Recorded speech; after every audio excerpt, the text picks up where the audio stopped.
When we're looking for those perfect gifts, sometimes we forget about those special men in our lives. Well, today I'm going to show you how easy it is to make a men's tablet cover.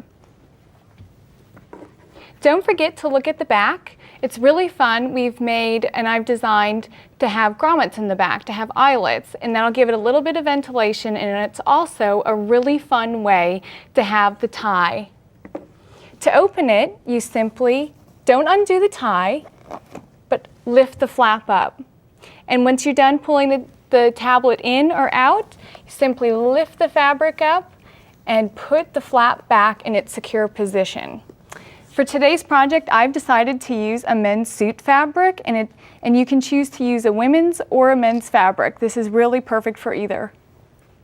I've started off and I have all my raw materials cut, and I've decided to use the same fabric for the interior, exterior, and tie fabric. You'll also need grommets or eyelets and stabilizer. The fabric has been cut to 25 3/4 inch deep by 9 inches wide. That's both the interior and the exterior. The tie measures 2 inches deep by 44 inches wide. If for some reason your fabric isn't 44 inches wide, don't worry about piecing it. Whatever your width of your fabric is, that'll be just fine. Because we're going to be using the fusible stabilizer, make sure you don't have a sew-in product. You're going to want something that's double-sided adhesive. And I've cut that to 24 inches 7/8 by 8 3/8 inches wide. The first thing we're going to do is we're going to shape our flap. And I've already measured, starting in the top corner, one of them on the flap side. It doesn't matter if the fabric is right side or wrong side up, but you start in the top corner and measure 2 1/8 inches and mark with a pin. You start back at that same corner and measure towards the center of the flap 2 1/8 inches. And I've done this on both the left and the right side of the flap. All you do, I'm going to bring it a little closer so I can trim it here. I'm going to line up those two marks. And as soon as I feel comfortable and that the fabric's not going to shift, I'm going to go ahead and remove those pins. Make sure the fabric hasn't shifted. Make sure my fingers are out of the way. And I'm going to go ahead and trim it. And that is going to give you the start of your shape of the flap. Now on this one over here, I've already shaped both sides of the flap. And this is what you're going to get. The left and the right side look the same. You repeat this on the exterior fabric, so both the interior and the exterior look identical. And when you're doing the stabilizer, you want to make sure that instead of 2 1/8 inches, you do 2 inches towards the center in both directions. This will compensate for the extra seam allowance. Now once you have both those pieces done, I'm going to go ahead and lay the interior and exterior fabric on this flat surface, right sides together. We want them to be looking at each other. And we're going to pin them, leaving the side opposite of the flap open. When I pin, I like to start in the main 4 corners. That way there's not a lot of shifting. This fabric has quite a bit of stretch to it, and so having that extra pinning, that will be your friend. So I'm just going to be generous with my pins and come around.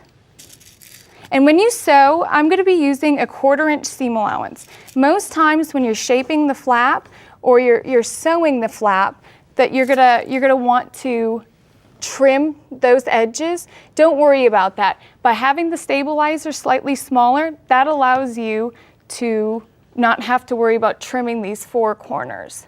So I've already have a sample made where I've sewn with the 1/4 inch seam allowance, and I flipped it right side out. And I've inserted my stabilizer.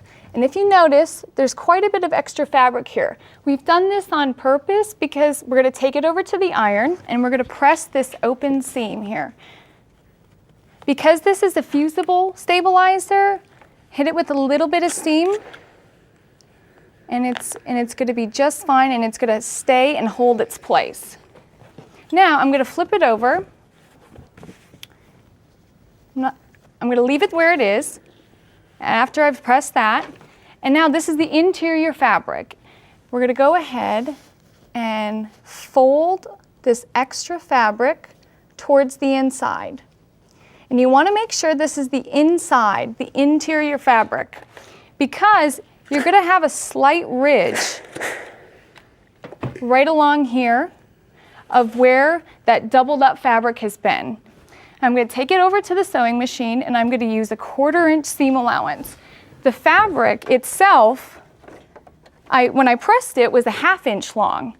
So this allows me to know that it's going to be secured.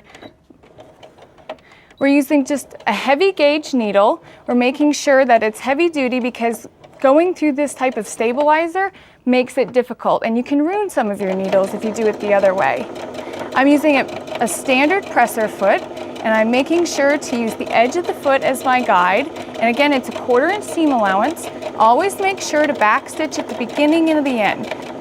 This is going to be our finished edge for that top of the tablet cover, so you're going to want to make sure that it's a nice clean edge.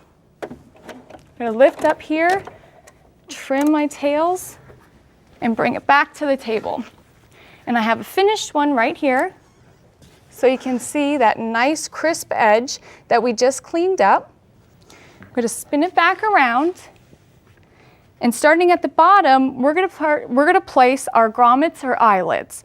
And what I've done is I've started at the bottom corners and measured 18 3/4 inches towards the center, and then I've measured 2 3/4 inches towards the middle.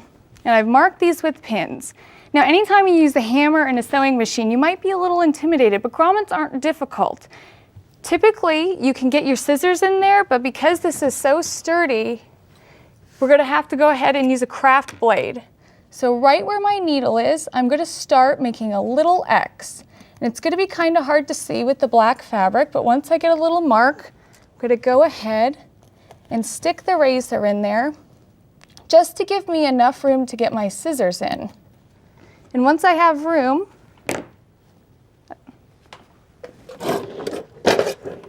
can go ahead and reach right in there with the tip of my scissors and start to make that X just a little bit bigger. You want to go to the left and to the right, and then back again.